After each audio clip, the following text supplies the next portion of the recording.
So I mentioned to you when we discussed chatted before that obviously there's a lot for me in what you're talking about when it comes to safety conversations, which resonates very strongly when it comes to well-being conversations as well. And actually, I particularly liked a section in the book where I actually hadn't thought about it, but I think it is something I'm going to add in, which is your how you arrive.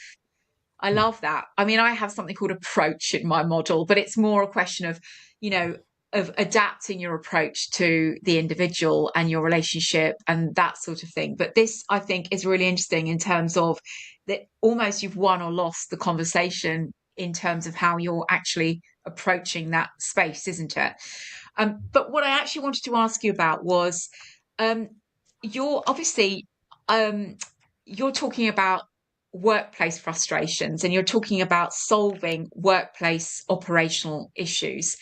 And you've talked about relationships and things like that. But I'm wondering whether you don't think there's a missed opportunity in exploring the human at the same time. What's going on for you?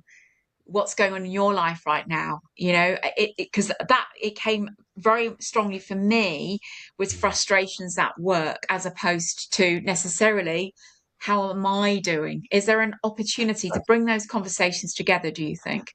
Absolutely. I think it's many times a necessary conversation. It's something that comes up in conversations because if you start with just wanting to understand people at work, what they're experiencing, and they will lead you to whatever source of frustrations or delight that might be going on in their life at the moment. If it's impacting work, it's going to come up. Yeah.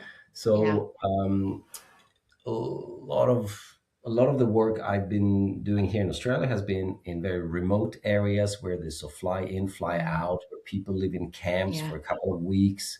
They work long days. They go to camp, they eat dinner, they go to bed, and they go to back to the mines the next day, and so on. Mm, And they want to talk about what happens at camp, but they want to talk about how they're removed from their families, how they're worried about, they might be going through divorce, or they have a suicidal teenager at home, and they are there. All these things are is what they're sitting with while driving a big truck in the middle of the night. yeah. It's this sort of holistic experience of work, and it takes you to these amazing stories of what people go Yeah. through while being at work.